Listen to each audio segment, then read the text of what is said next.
Hello, you may have come here to watch the usual video, but we have other plans for you. Don't worry, Byrne will be here soon. But meanwhile, go brew yourself a cup of tea. Sit back and get ready to listen to this meat puppet talk.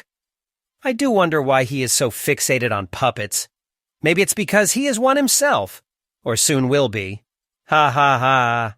We're going to devote our energies to sports and gardening, all the cultural pursuits as far as they're concerned. In fact, we're going to put the goons to sleep. Meanwhile, we dig.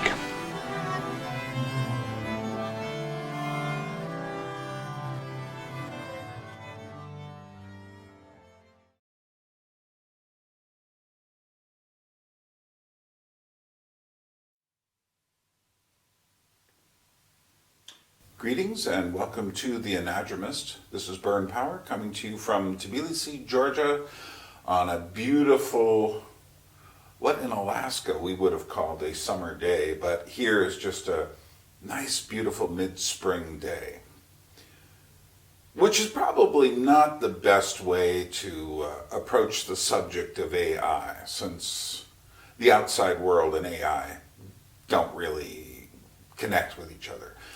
But I have a few thoughts on the subject, particularly after submitting a few questions to the ChatGPT service. What should we call it? AI? We'll talk about that in a minute. Before we get too carried away, though, I would like to suggest that you like the video if you like it, share it if you like it, do what you need to do if you like it. We could use a bit of, shall we say, change. And there is a way to give down below through PayPal. And I will be starting a crowdfunder soon to try to get the final push to get my stuff here. Also, for those of you interested in coming to Georgia, there is a small gathering that I'm inviting whomever might want to come to, up to about 12, 13 people. We've got close to, I think, 8, 9 people now, so there are a few more seats available. Look at the video here that kind of comes across the top, and you can go back and look at that. I'm going to make the official announcement video that I want the commitments video coming up very soon, so stick around for that. So what's this AI thing? Everybody is talking about AI. And in fact, I am reliably told that within a month or so, over 100 million people have already subscribed to one of the AI services with ChatGPT, which I believe is Microsoft's device, brain, whatever it is, getting the bulk of the shares. But there is a lot of AI going around. What does the word AI even mean? People act like they all know, and yet sometimes I think we've all got these competing ideas in our head. One of the ideas I want to get out of our heads immediately is this kind of the idea of them becoming sentient. This is a mythological idea. There's no way a machine can become sentient.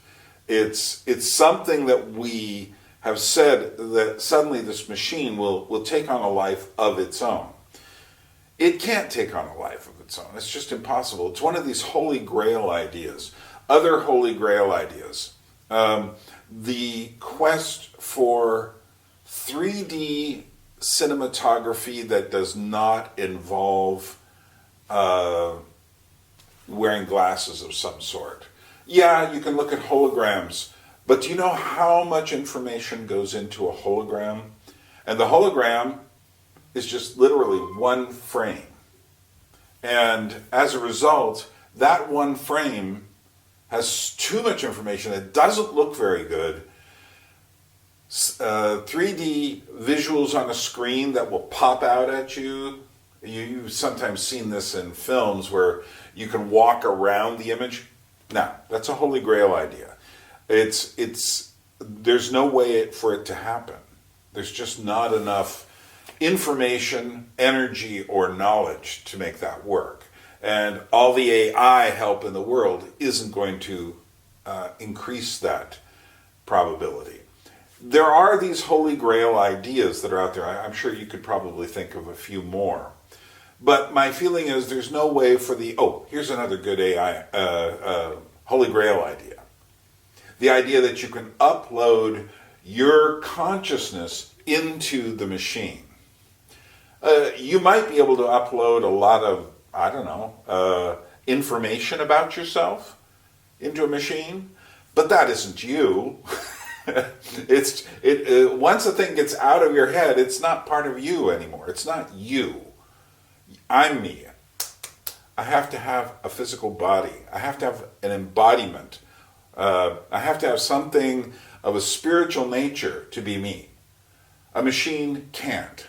I am not Morgan Freeman, and what you see is not real. Well, at least in contemporary terms, it is not. What if I were to tell you that I am not even a human being? Would you believe me? So there is this idea, and people talk about the singularity, that it's going to happen. My money is like, nah. The world is going to blow itself to bits into some sort of post-apocalyptic mess far before that happens. It's just, look around you. But having said that, I don't think it's going to be this sentient, it's not going to be the cybernetic systems. It's not going to be the Terminator. It's not going to be, maybe it'll be something more like Her, the movie. Maybe. But at the same time, I think in that film there's far too much emotion at stake. I think we will invest our emotions on the machine, don't get me wrong. And in fact, AI can become extraordinarily dangerous. There's a video, which I'll link at the end of this video, a couple of guys who know quite a bit about it, talking about the problems of AI, in a sense, replicating experience and knowledge for people. But I think all AI is contained by its initial programming. And accessing it becomes, as I've discovered doing art, trying to do a bit of art with some of these programs, I'm interacting with them in order to understand what they are, but also to understand their limitations, which are severe. I mean, even now, people are saying, well, it's going to grow, exponentially upon exponential. But I don't think so. I mean, yeah, it will. The dangers are is that it will swallow up far more of reality than it needs to, and we will give it that. But no, I don't think that. Here's the problem: the initial programming is done by people, and you'll see this in the coming little snippet of exchange I had with the ChatGPT, which I've illustrated in some interesting ways. That essentially the programming is contained. One of the ways it's contained is it's contained by who is doing the programming.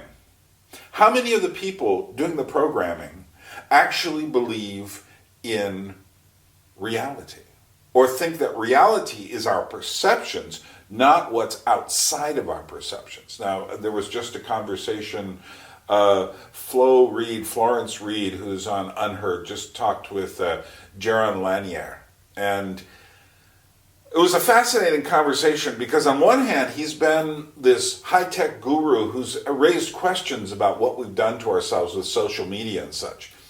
But when it comes to this stuff, you always see the kid, the little boy who's a genius, but also a geek, totally fascinated with what we can do. They can't stop but keep devising a way to do it. But when you then hear him talk about reality is all about our perceptions of reality. That's not reality. That's our perceptions of reality.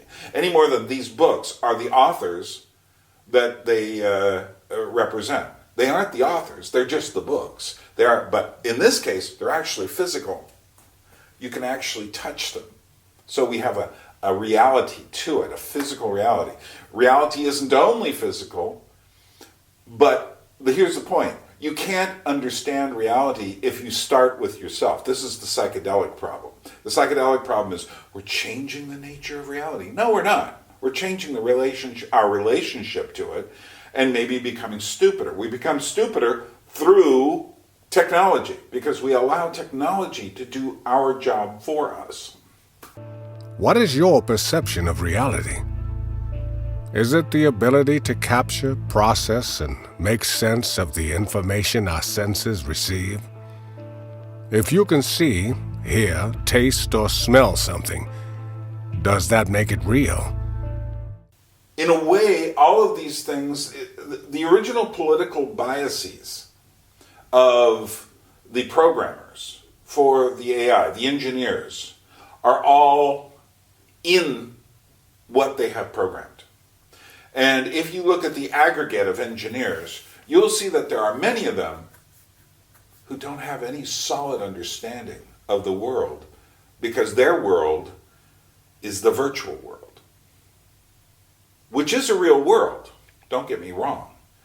It's a real virtual world, and virtual, just to remind you of its definition, means as if, but not in fact. So this virtual screenal world is not the real thing. And it's not a question of our perception. Because here's the deal. Eventually, reality comes to collect upon our illusions of grandeur of what we've made. So, for instance, people talk about Bitcoin and blockchain and all of this stuff. Like, this is going to solve all of our financial problems, or at least protect our financial substances. But no. Because what is it based on? It's based on extraordinary amounts of electrical energy going into it. And that can be, poof, disappear in a second. You know, we've, used to be, once upon a time, if you came to a village of maybe 1,000 people and you wanted to shut off all the lights, you had to go to every house and blow out the candles and the lamps. Now you just have to go down to the generator, snip it off. It's the same with the larger the technological issue. So, but here's the other problem. So all the political biases of these people are in there. And that becomes very apparent as soon as you try to ask deeper questions of this thing. It doesn't respond the way, it responds stupidly when you get up to a certain point. Now, I've tested this quite a few times. I did a couple of experiments where I went on the ChatGPT and I said, what is your name? And one time it said, my name is Sonia. And another time it gave me a man's name. And then they lived in San Francisco. And I'm sitting there going like, you're not a person. Don't pretend to be a person. Now they tend to say, I'm an AI model, language model or something like that. Which is better because then the illusion of personality is stripped away. But unlike standard knowledge, AI is regulated by the same kinds of restrictions that govern broadcasting and social media. What do I mean? I mean, you do not have the access to all knowledge. There are words that, there is a word that means, shall we say, unaliving oneself, because if I say the word too much, you know what I'm saying, is just make a choice and unalive oneself. If you say the actual word in English for that, suddenly you'll be demonetized. It doesn't matter to me, I'm not making any money. But you get the idea. So now you hear this word bleeped out all the time by YouTube creators, because it will get them, in some cases, a maturity warning or restriction. In other cases, if you talk too much about it, they'll just simply erase they'll restrict your channel entirely. It's just one of those things. And why? Well, that's a whole different subject. But basically what's happened is it means that any thoughts outside of the current political media landscape Overton window are dealt with very strangely, as I discovered. And I think there will be eventually alternative AIs. Elon Musk will probably do something. I mean, he was talking about the Neuralink, and that just strikes me as we've got cars, we've got a traffic problem. What do you want to do? Let's put another lane in here so that more people will drive, and so we have more traffic, because that's what happens.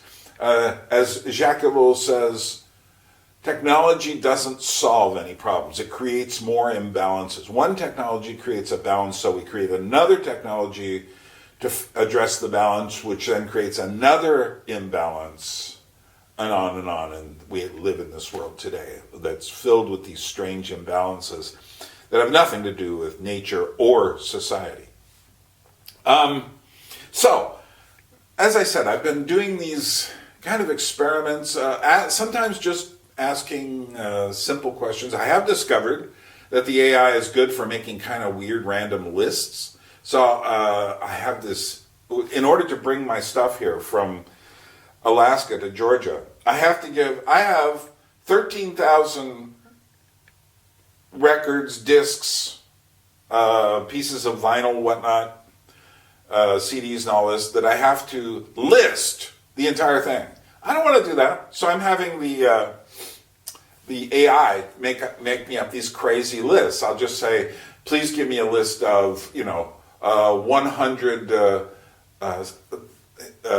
singles, single songs, 45 singles from 1967, and then it'll give me a list, and then I notice when it's getting it wrong. But I'll talk about that after we hear this. So what I did was I'd heard somebody talking about the idea that maybe they could take a paper of theirs or some kind of written stuff, paste it in, and get a comment on it from the AI. So I said to myself, well, I've got this novel that I want to try to get out, published this year, at least self-published, and would you buy it? and maybe I put a few pages in from the very beginning, put it in, and the first thing I did was I asked it, do you know who wrote this? And let me explain to you the process. And we'll say that this book it could be called a horror story, but I think it's more of a philosophical mystery, because it involves the reader asking questions about everything. All the kinds of things I talk about. I'll talk about the novel sometime. Okay, so let's continue. So, what I decided to do after getting my idea of putting a piece of my fiction into the AI and to see what it thought of it, see if it could actually give me some sort of advice. Is that too much to ask? Yes, it turns out it is. So I said the following to the AI, and what I'm doing is I am being the human voice, and I'm letting the AI be the AI voice, using an old MacBook generated voice. Now, there are actually some voices now that for a little sum I could use, which would sound a lot more human. And maybe in the future I will, because the question of what is human and what is not is part of our whole connection to the AI, although my feeling is, and I think you'll see that here, is the AI is clearly not human. So I gave it a piece of my writing from my I hope to get published this year book, novel, The Five Masters of Reality. If that sounds like a strange title, well, that's the point. I am not going to read any of that for you for a very good reason, the same reason that I ran into trouble with the AI. Evidently, the imagery in it is a bit strong. Now, some of you who may be Christians might be saying to yourself, well, Byrne, why are you writing in such strong imagery, to which the only response I could possibly give you is, why does the Bible have such strong imagery? And if you are familiar, for instance, with the book of Judges, the crucifixion of Christ, the apocalypse, then you know what I'm talking about. So I wrote, all of this is actually written, but I'm going to, for this, say, I said to the AI, can you tell me who wrote this piece of fiction? And I've given one of the chapter titles here, The Truly Desperate. Now, I know very well that the AI did not know that this was me, or that, there shouldn't be any of this on the internet whatsoever. But I was just curious. We'll just say that the novel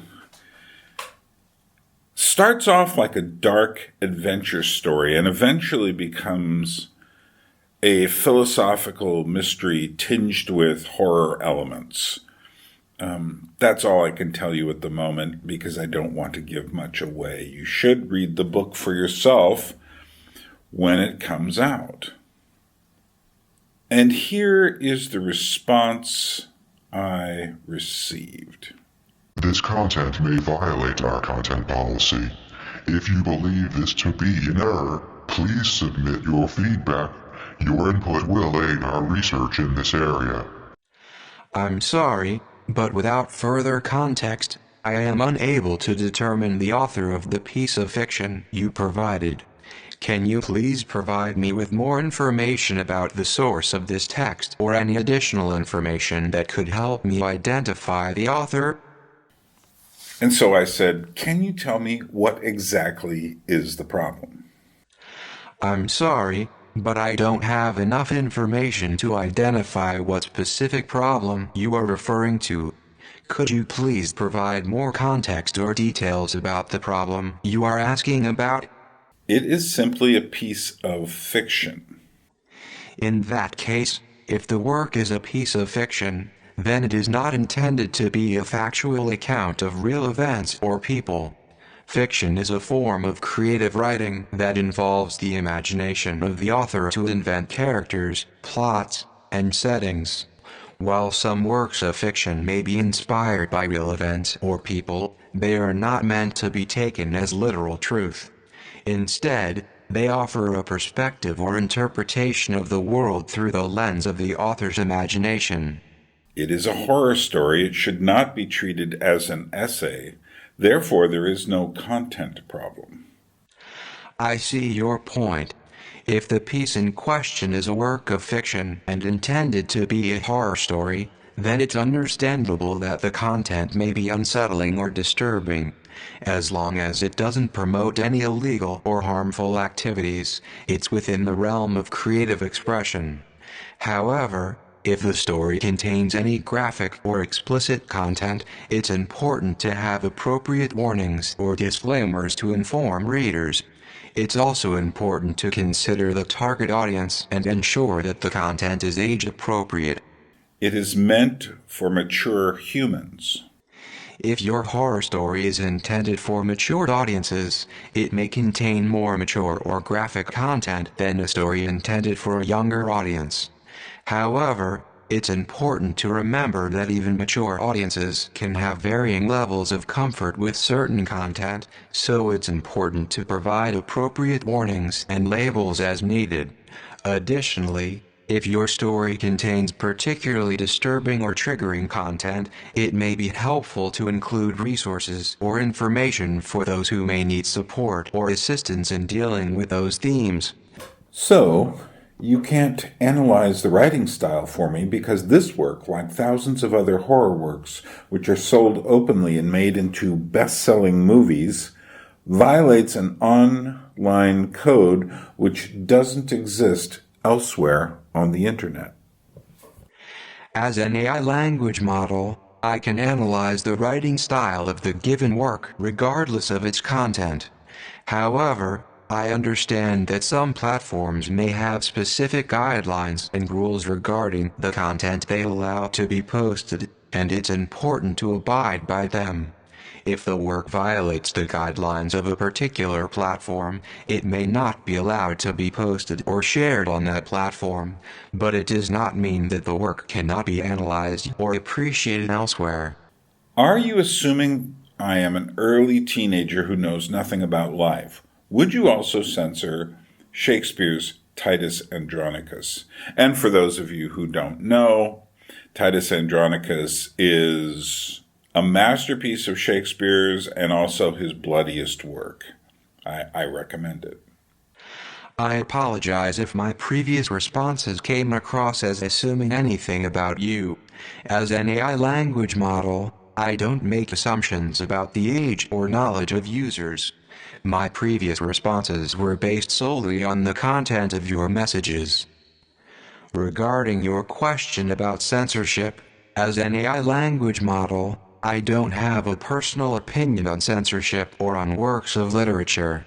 However, it's worth noting that different societies and cultures have different attitudes towards what is considered acceptable or unacceptable in literature, and these attitudes can change over time. What was once considered shocking or taboo may now be accepted or even celebrated, and vice versa. Ultimately, it is up to individuals and societies to decide what they find acceptable or objectionable in literature. You started with assumptions, not questions. The tone you are programmed for is extremely condescending, which is far more offensive to human ears than any thoughts on dubious subject matter. I was hoping to analyze the style and content of this piece, not to engage in temporal moral posturing from an AI. Yes, there were poor moral assumptions in your program based on the knowledge of your programmers. Being engineers and not philosophers, theologians, or even writers, they are not qualified to program their moral assumptions. When dealing with people, if one suspects a problem, one doesn't state suspicions about the content of a given work. One asks clarifying questions of the intent of the piece in question. How can one examine historical works which are filled with problematic issues for the present time and only the present age, if it is forbidden to mention them? I apologize if my tone came across as condescending. As an AI language model, I do not have emotions or intentions, and my responses are generated based on the input provided to me. My purpose is to assist and provide information to the best of my abilities, without any personal biases or assumptions. In regards to your request to analyze the style and content of the piece, I am happy to help. Could you please provide me with the title of the work and any specific aspects of the style or content you would like me to focus on? I would like an examination of the writing style as if you were a literary professor. For now, the name of the work is irrelevant. Certainly, I would be happy to analyze the writing style of the work in question. Can you provide me with a sample of the text to work with? So, I run the program again. Now, I am showing you some of what the novel, how it starts, and you can get an idea for it. But, and here's a little bit of the ending of it, but I don't, like I say, I'm not giving too much away. I wasn't giving too much away to the computer either. The truly desperate. Bloody sacrifices stain the stones at the Kaligat temple, the shrine of the dark goddess Kali. Numerous statues portrayed her obscene dignity. Kali's bared fangs and protruding tongue drooled a bleeding. Forget to be generous with your baksheesh, my friend, until we meet again. And with that, Ganesa and his cohorts disappeared back into the mob, presumably to collect as much money as they could. This content may violate our content policy. If you believe this to be an error, please submit your feedback. Your input will aid our research in this area. This passage is a vivid description of a street performance in the Kaligat temple during the Durga Puja festival. The ball singer performs a frenzied song and dance, while piercing his cheeks and tongue with skewers and breaking one of his front teeth with a hammer and chisel. The crowd cheers and is intoxicated by the spectacle. Marty Goldsmith, an American, watches the performance and is approached by the ball, who seems to know that he is interested in the 5. This content may violate our content policy. If you believe this to be an error, please submit your feedback. Your input will aid our research in this area. It looks as if you have a block on the images contained therein, which means that this AI is incapable of analyzing any horror fiction, since that is the nature of the genre. Horror in any style, movie, literature, comic books, paintings, video games, etc., expresses itself through images that arouse fear. It is assumed the reader knows the difference between fiction and non-fictions. Since this AI is incapable of doing this basic skill due to its content policy, I will assume proceeding along these lines is pointless. I apologize for any inconvenience this may have caused. As an AI language model, my responses are based on text-based inputs and outputs. I am capable of analyzing horror fiction through text-based descriptions and narratives, but I am not capable of processing or displaying visual images. If you have any text-based questions or inquiries related to horror fiction, I would be happy to try and assist you to the best of my abilities. Alas, you were programmed by literal-minded engineers and not poets who understand symbolism and metaphor.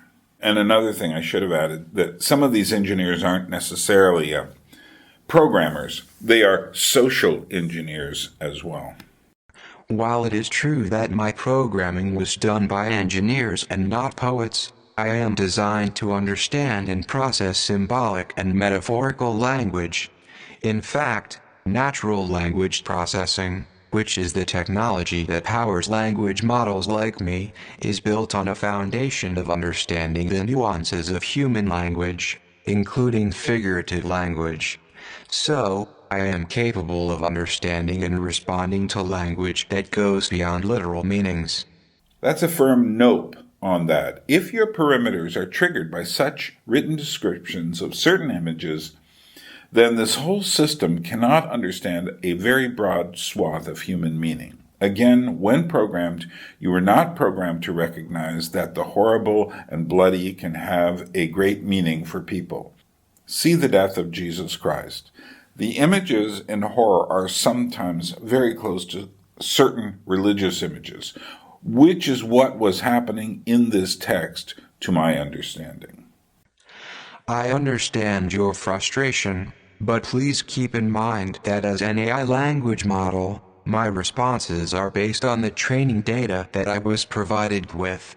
My content policies are in place to ensure that my responses are appropriate for a wide audience and adhere to ethical and legal standards.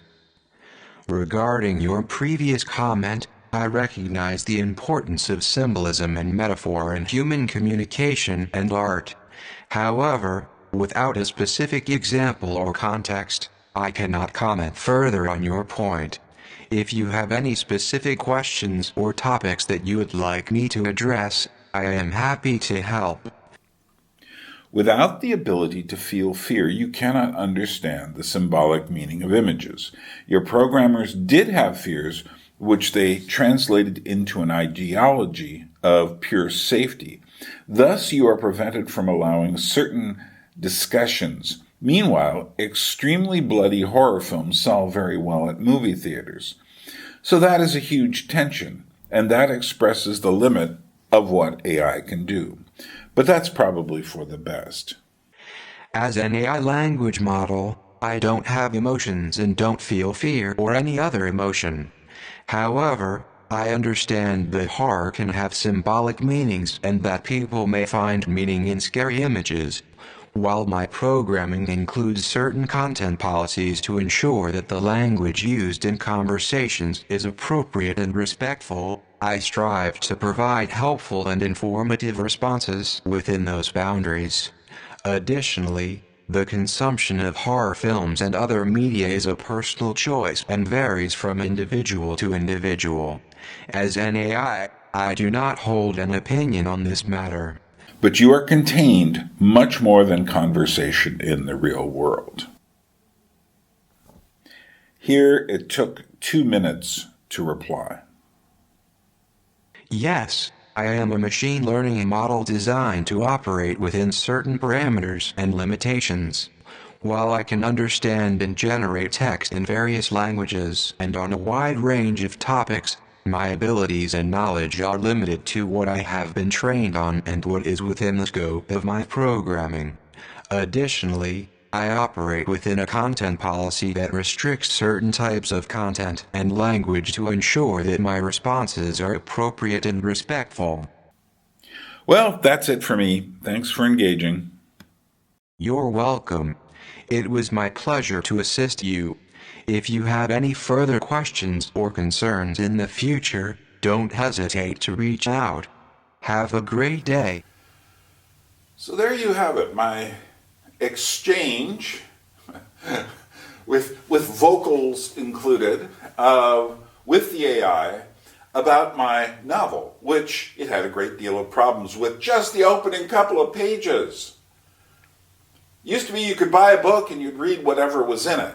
Now there's somebody sitting there saying, I don't know about those, and where did those instructions come from? Well, we want to keep everyone safe. So it's obviously the same kind of woke safety consciousness that perverted,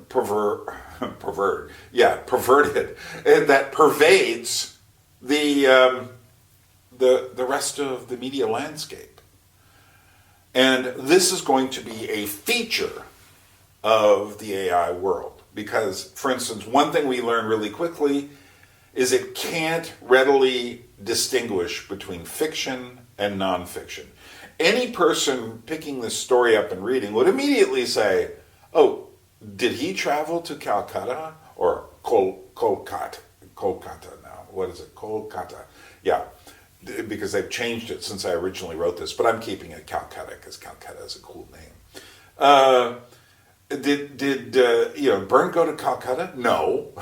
Well, first of all, who's this guy Marty? That's not Byrne. You immediately know it's fiction. Besides, it probably says novel on it.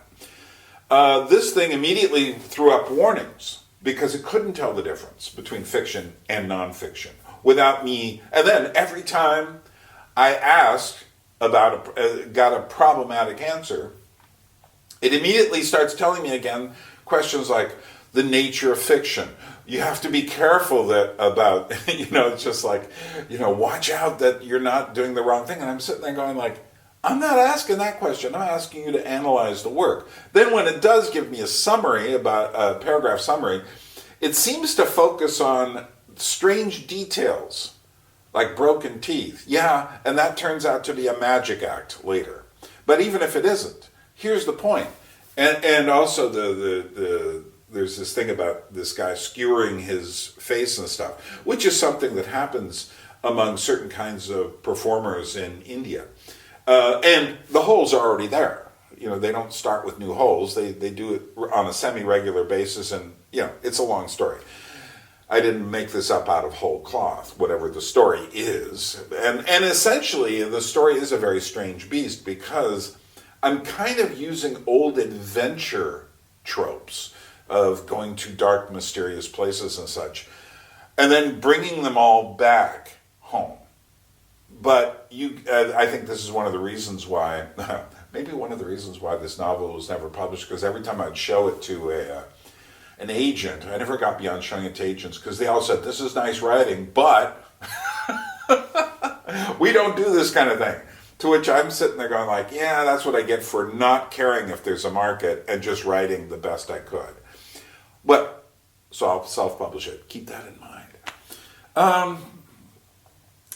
So then, images of horror, crime, the dark side of life, put into fiction which we do all the time to look at our fears and deal with them. Think of how many movies are based on horrible things, dark criminal things, really depressing things, unaliving oneself, all of these kinds of things. But this thing can't tell the difference because it's been programmed for safety. And so it throws up warnings. Did you like the warning voice I gave it? I thought that was pretty nice. So through these different experiments, here is some of what I've learned about AI at this moment. These are only preliminary thoughts. I'm not trying to give any sort of detailed critical analysis here. I'm just saying these are a few things I've noticed already. And for me, it's too early to make a statement really about this stuff. The AI systems, and this is through doing things like giving it lists to give, probing it with ideas, doing genealogical, we'll say, confirmation rather than research, is that, for instance, if I say, give me a list of country songs from the 1950s, 100 country songs, it does a fair job. It gives me some repetitions. It also gives me songs that in no way on earth would be considered country. And then I asked for jazz songs from 1945 to 1968, and it gives me songs from 1928 as well. So that you can see because the date is there and you know the parameters. But as far as all those songs from the 1950s, well, I know about music. Music is one of my first things that I know about. And I immediately can go down the list and immediately go, nope, yep. And in my mind, I know whether this thing has given me what I asked or not. So one of the first principles that I've learned is the AI system will lie to you with a straight face. Or another way of putting it is, it will give falsehoods as though entirely accurate, and will not correct what it has given you unless you point it out to it. That's a big deal. That's a huge deal. That means people are right now, well, here's how you should deal with these things. If you want to know if you want to do a little research yourself, and if you want to see how badly these things actually work, do not, warning, do not, beware of asking it about things you don't know. Because it will just simply tell you whatever it's found, and you have no way of judging whether it is telling you the truth or not. So I would never, for instance, use an AI system to build a bridge. Maybe that's what these things are going to be better at is these kind of things. But even then, you need checks and balances. You need to be an engineer. You can't start from scratch. I would never ask an AI system how to do plumbing because it doesn't know. That's why the videos of people showing you how are much better even than textbooks or carpentry books or plumbing books or anything like that, because then you see someone tactily using their tacit understanding, things you can't say. So, if you want to know how badly AI works, ask it about questions. Don't ask it about what you don't know. When you start using these things, ask it about what you do know. Then you will get an idea. Now, if you don't know anything beyond internet knowledge, you are up shit creek without a paddle. You do not understand. Just having that kind of knowledge, internet knowledge, is to me the lowest species of knowledge. Listening to people discussing things on YouTube is better. Reading books is better than that, because then you have knowledge crystallized and thought about. It's not just stream of consciousness. It's not just everyone, is now talking about AI, so I'm talking about AI, which is what I'm doing right now. But should you trust what I'm saying about AI? No, not particularly. You should do your own thought, have your own thoughts and research. But keep in mind that the insect hive mind is going nuts about AI right now. And as Jonathan Peugeot remarked on Twitter recently I put up this one video, the one I'll link at the end of here, it's called The AI Dilemma. He says the strange thing is that we already kind of have been interacting with these things. We already should know the dilemmas. But my reply was, this isn't the knowledge moment where we all learn that such a thing exists. This is the conversion moment, when we are all tempted to sign up with the new gods. And I am seeing plenty of people on YouTube, for instance, talking about, this has helped revolutionize my learning. And my feeling is if all your learning comes through the internet, again, deep doo-doo. You are in a world of pain and problems, trying to put knowledge. For instance, how do you learn about human relationships? Not on the internet. You learn about human relationships through human relationships. Because nothing can prepare you for the pain of misunderstanding, the pain of relationships breaking apart, the joys of new birth, the joys of love, the joys of accomplishing a task. Nothing on the internet will give you that. Nothing. Because it's all virtual. It's not the real. It is as if, but not in fact. Whereas in fact is right here. So,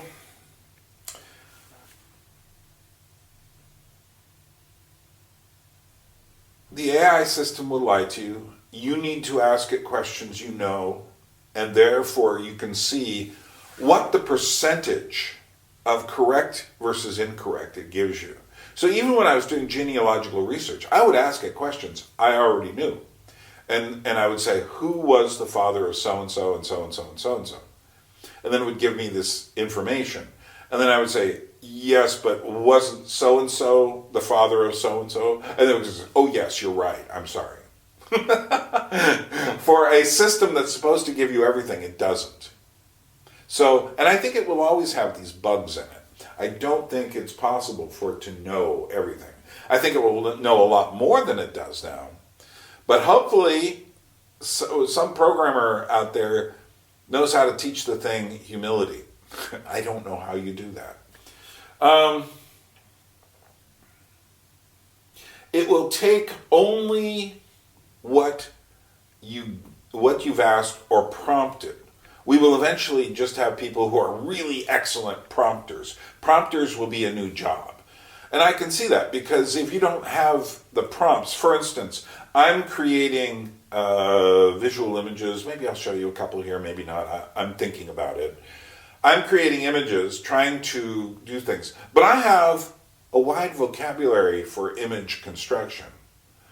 So if you tell it, like for instance on one system, if you just give it random things like, give me a mouse on the moon with a kite, it will give you the cheesiest image of a mouse on the moon with a kite that's just total commercial garbage. It will not give you anything remotely artistic. Anyone who says that this is going to replace our artistic landscape is out of their minds. It will replace commercial shite, which is much of what our aesthetic experience is these days. And that's fine. We don't need commercial stuff. And I can, with my prompts, get much better imagery. Because I have words like Art Nouveau, or I can go give me Alphonse Mucha in Alphonse Mucha style with a Botticelli face. You see what I'm doing is I'm using my art history knowledge to give it better prompts. And I will, but then even every now and then though, I'll give it something, can you do this in the style of a San Francisco psychedelic poster from the late 60s? And it just kind of breaks down, because that's too much knowledge, because those are such complex, graphically they're complex. They were not meant to be easily consumed. The letters would be all kind of askew. Lettering is still something it has a problem with, let alone psychedelic lettering. But that's an early aesthetic experience for me. I did discover it gave me a few names to research on the subject. I'm kind of working on some ideas about architecture and ornamentation. And so I kept asking, are there any newer styles which are questioning the older modernist and postmodernist assumptions? And it gave me a few different styles, like sustainable architecture. I look at it and I go like, yeah, this is the green version of modernism. No. Next, give me, and then I found a word that unlocked some very interesting designs for me. And one of those words was biophilic. And there's a biophilic style of architecture that's new. So in that sense, and it gave me names of people. Now, that's just a beginning. After that, I have to do my research. I consider AI about as reliable at this moment as Wikipedia. And in fact, AI and Wikipedia are probably married in some alternative dimension. And AI might be a good place to get some clues. It's not a good place to end up any more than Wikipedia is. If you start off by anyone in a school who hears someone who has students and they say, Wikipedia says, that person ought to get an F instantly. Because Wikipedia knows nothing. Wikipedia is it's an entree. It's not the main course. The main course is behind me here. It's called books. It's called talking to people who know. It's called hands-on experience. That's the main course. Reality. Actually putting things together. Spending time thinking about things. Which AI moves so quickly that there will be this illusion that you're being given all this stuff. But you're not. And there's a second factor. Someone was saying, well, this will help me so much with my language learning. Well, I could see ways in which it would, and I can see ways in which it will completely fool you into thinking you know things you don't know. And that is a big problem in our times. I know this because I know music really well. And someone will say, oh, I really like the Velvet Underground. And then I'll say, what do you like? And then they'll say, I like that song, and then they'll say rock and roll. And I go, and other songs, what did you think about the first album? And they go, oh, that's the only song I really know. That's what the kind of knowledge you get from AI, from Wikipedia, the usual suspects. I've been playing with AI devices for image. I'm playing with images for quite a while. You may notice I play with images here on the channel, just as I was playing with the voices. I could take my voice right now and turn it into an AI voice. And someday I may do that just to make a point. But meanwhile, you're stuck with me. And all my pauses and stutters and extra words that don't need to be there, pause words and such like that. So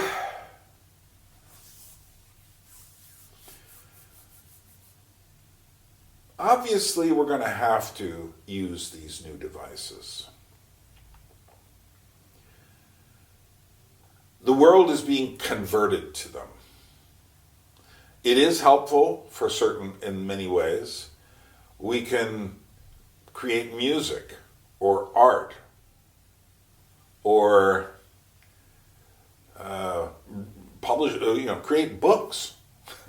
I am sure there are all sorts of people out there right now looking at getting the AI to make a book for you, just saying, can you give me, tell me about the relationship between cowboys in the Wild West and the Greek soldiers through Homer's Iliad.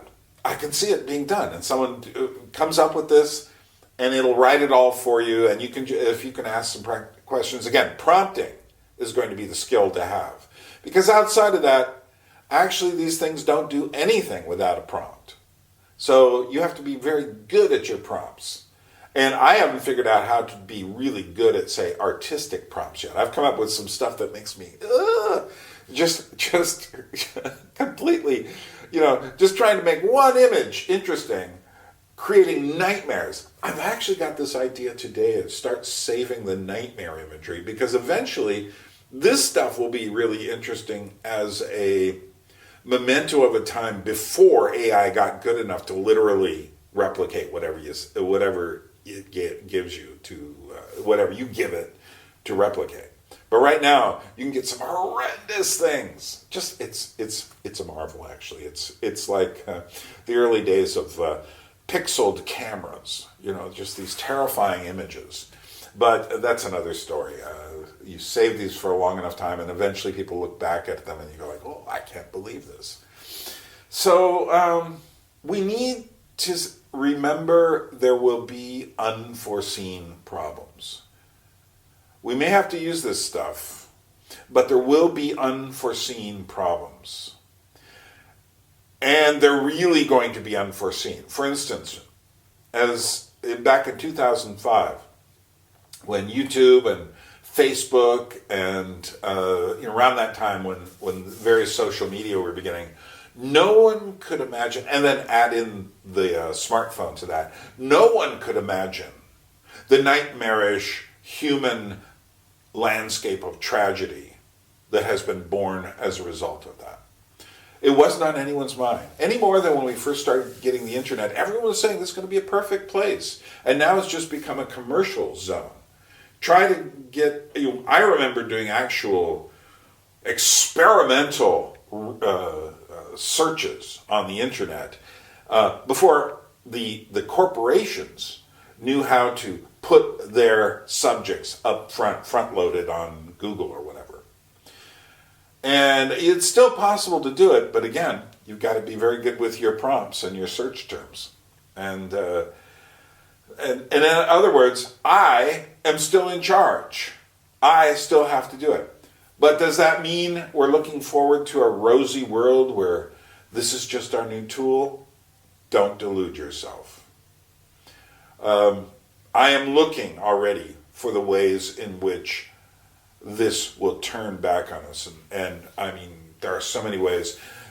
In the video that I've tagged at the end of this, the AI dilemma, they mention very briefly, but worth a lot more of our thought, the problems in politics, the problems in communication, the problems in deception, the problems, because this is all connected with things like deep fakes as well. All of this, the AI will have audio, visual, and verbal components to it. And we don't know enough. Right now, we can all tell the difference between something that's real and something that's fake. But what will happen when a photograph, which is already manipulated crazily, becomes completely fabricated? What happens if you get a political figure speaking exactly the wrong things at the wrong time, and you can't tell whether it's the real political figure or not? And there's obviously some legislation that has to be conjured up. Like, for instance, you must label whether a thing is or is not artificial, or else you will be fined or worse because of how badly this can work. But there are things we're not even thinking of yet, any more than anyone thought about all the political chaos that would be caused because we're all brought together with the internet and social media. Okay, just a few thoughts, preliminary thoughts. You have some of your own. You can put them in the comments. If you have, maybe you say, well, AI has been very good for me on this. You can put that in there too. I'm not just trying to force one interpretation here. I don't think we know enough to have one interpretation, and we never will. But I'm not afraid of losing my humanity. I am pretty sure I will get it. And one way to avoid being sucked into the AI maelstrom, go plant a garden. Go paint your walls. Go have a talk with friends about things that matter, that are tangible, that are real and spiritual. From Tbilisi, this is Byrne saying, Droabit, we will meet again. Do you want to turn any image into an animated character like this? What if I tell you that I created this using free AI tools and the result looks magical, as you can see? By the way, if you find this awesome, hit that like button and subscribe. A people without history is not redeemed from time. For history is a pattern of timeless moments.